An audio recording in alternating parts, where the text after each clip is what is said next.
So there are a lot of people who are looking to get into the remote sales space and they have no idea on how to even get started. Maybe you've done a little bit of sales for, maybe you were a car salesman, maybe you've done door to door, maybe you were an SDR, but the transition to going into remote sales looks a lot different than what you've previously done. And here's the reality. It's not as easy as people make it seem, but it can be if you have the right network or connections. But putting that to one side, I'll share exactly how I got into remote sales. So about 3 or even 4 years ago, I was actually working a job that I completely despised. It had nothing to do with sales. Even though I have had previous sales experience, the job I was doing at the time was nothing related whatsoever. I was getting paid by the hour, which means I wasn't on contract. Every time they needed somebody, I'll just go in. I'll do like 1 hour or maybe 2 hours that day and earn like, I think it was 10 or 15 pounds an hour. Now, even though that may sound decent, I want you guys to imagine this. I worked for an entire month. I was working every single day. And bear in mind, I was covering my own travel, right? So I had to go back and forth. I had to pay for my own food and all of that stuff. And every single time I would go out, it would just be for an hour or maximum 2 hours of work. So 1 month... So that full month that I worked, I had made £550. And that was ridiculous compared to the amount of effort that I put in just to get to work, let alone do the stuff that I had to do. But I was going to stick with it and just do what I had to do. And this role required me to get a car. They told me that I can't do the job if I didn't have a vehicle. So now I was stuck in a position where I was like, okay, I'm not getting paid too much. They also want me to get a car. They did say they were going to put me on a contract where I was going to make £1,300 a month. And I think that was before tax. So after tax, I was going to be left with about 1.1k. And at the time, I thought I had no choice. I was like, you know what? It's fine. I'll just do this job, pay off the car, and I'll have some money left over whilst I figure out what I want to do. So I go and I purchase my first car. My monthly payments added up to about, I think, £650 a month, excluding petrol. With petrol, it was more like £750, and I was like, damn. So I'm going to be working the entire month just to be left over with £400 if I don't spend on anything. But still, when you feel like you have no options, you just stick with what you've got. And that was the exact position that I was in. Fast forward a little bit, I was at work. And we had to do like this breakfast club thing for kids. If you don't know what I was doing, I used to be a sports coach, kind of like a PE teacher. And the role was simply to coach sports. And I've always been to sports my whole life, so I was like, how difficult could this be? And the coaching part wasn't so bad. But imagine this. You sign up for a job where you think you're just going to be coaching sports. You even buy a new car just to show your commitment for this role. And then you get hit with something that you weren't even expecting. They told me that I had to wash the dishes after this breakfast club. And I'm sorry, but I was not doing that. And definitely not doing that for the amount that I was getting paid. And it wasn't even in my job description. So I completely rejected doing that. One of my colleagues at the time was like, yeah, it's fine, I'll do it. Until I got home and I received a message from the boss. It was something along the lines of, I didn't really appreciate the attitude I heard about today, blah, blah, and all of this stuff. And I was just like, fuck this, man. Like, I could not do that to myself because I knew that I could do better. And on top of that, I knew that I deserved better. But I was stuck, you see. I had this payment that was coming up every single month and there was nothing I could do about it. When you finance a car, you can't just back out. Sure, you may be able to give the car back, but then there are some fees included with that and fees that I couldn't afford. Just to give you some perspective, I had about £2,000 in my account, which was enough for about 3 months worth of car payments if I didn't do anything else. It was just enough. It was just enough for 3 months worth of car payments if I didn't do anything else, like zero social life. And I really thought I was going to stay.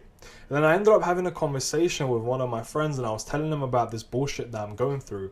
And he says to me, bro, you need to quit your job, come to this agency that I'm working at, you're good at sales, just do what you've been doing before and I promise you're going to make so much more money. And to be honest, I didn't believe him. And to be honest, I did not believe him for 1 second because it just sounded too good to be true. And it probably sounds too good to be true to a lot of people, which makes complete sense. I mean, think about it, right? If you could make a minimum of like £5,000 a month from the comfort of your own home or anywhere for that matter, you'd be like, I don't know, sounds a little bit dodgy. By just talking to people on Zoom, I can make 5, 10, 15 grand a month. And I completely understand that. And it sounded the same thing for me. However, I just couldn't take the fact that I was expected to do shit which I did not sign up to do for a very low paying job just so I can have £400 remaining after covering all of my expenses. So what ended up happening was, I remember this very clearly. When I was on the phone, I was actually coming back from work again. And I stopped in the middle of the road and we typed out the message to send together. And I sent out this message before I even got the job. And that was the crazy part. It's like I took such a big risk, because if I didn't land this role, and even if I did land it and it turned out to be BS, I was going to be stuck with a payment. My credit score would have been ruined literally at the age of 18, and it would have been so difficult to recover from that. So it was such a big risk for me to take, but I knew that I had to do it. Otherwise, I was going to be stuck in the exact same position and was going to make no progression with life whatsoever. Fast forwarding a little bit, I had a conversation with the owner of this company, and I remember the exact words that he said to me after we had a role play, and I was not expecting to have a role play on the first interview. He said, yeah, I can tell that you can see through people's BS when they're giving you objections. So here's what I'll do. I'll give you a shot. I'll give you 5 calls, 5 leads. I don't care if they're unqualified. I don't care if they don't show up. I don't care what happens with them. I'm going to give you 5 shots. And it made sense, because to book in 1 call was like $100, right? So the guy was basically banking on me with $500 of his money. And I said, fine. I was like, cool, I'll take it, right? 5 calls, 5 shots is 5 shots. I'm going to do my best with this. So I go into preparation for about a week, maybe 2 weeks it was, just knuckling down on this as much as possible, doing role plays with my friends, editing the script. And I came up with the script myself. Like, I listened to previous sales calls and then I kind of edited it and kind of made it something that would sound more natural coming from me. And I had my first call, and my first call surprisingly went well, and I managed to get a deposit. Little did I know, the second call that I would take will be a full payment for about £1,500, and I had made my first commissions and my first sale in remote sales. And once I figured out how much I had just made from that one deal, I think it was about £300 or something. When I tell you, it literally blew my fucking mind. I'm not kidding you.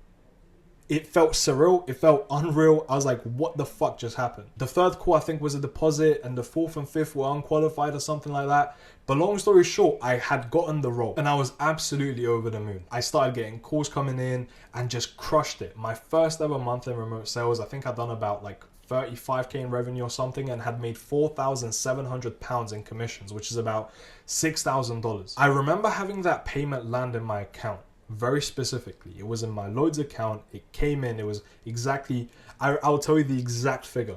It was £4,758 to the T. And from that point onwards, I never, ever, ever worried about my car payment or any bill that I had at the time once. And then fast forwarding a little bit more than that, I managed to do my first 10k month in March. So I started this role in January. In my 3rd month, I was able to hit my first 10k month. And then from there, it was just absolutely crazy. I kept scaling. I kept getting better. I figured out ways where I could just make the role easier for myself while making the same amount or even more. And then I was even offered to go ahead and coach other people's sales teams, because I really took this seriously and I wanted to be the best at it. And that's what I went and did. And all of this and all of these events that have happened just taught me one thing. When you're ready for an opportunity, the opportunity will find you. And when you do get an opportunity, you have to make sure that you take it. Because God knows, if I missed the opportunity at that time, what I would have done. Because I honestly don't know. It would have been back to that role, maybe even washing dishes. So I'll tell you this. If you want to get into this space, it's still absolutely possible. Is there still money to be made? Yes, matter of fact, it's going to be growing every single year. I can assure you of that. And it's exactly the reason why I started my own company, where I teach people how to do what I was doing. And not just that, but help them land a role. And I've built this company now, Closer Fastlane, so I can help individuals who are exactly in my shoes. Because I know there are people out there that are working, part-time jobs or full-time jobs, working 50, even 60 hours a week, that absolutely can't stand it to make 2.6k, 2.7k at the end of the month. That's not what life is about. You could do more and you should be doing more. And look, I'm not going to sell you anything on this video. I simply want to share my own journey. If you did want to work with me or get access to the free community, which I have, we have over 300 members in there. Make sure to check out the links below. If you do have any questions about, anything, I think I went into pretty decent detail without making this video too long. But if you do have any other questions, if you do want to get into the space yourself, feel free to drop a comment. Subscribe if you want to see more sales videos or mindset videos if you're into this type of stuff. And yeah, that's been it from me today. I'll see you on the next one. Take care.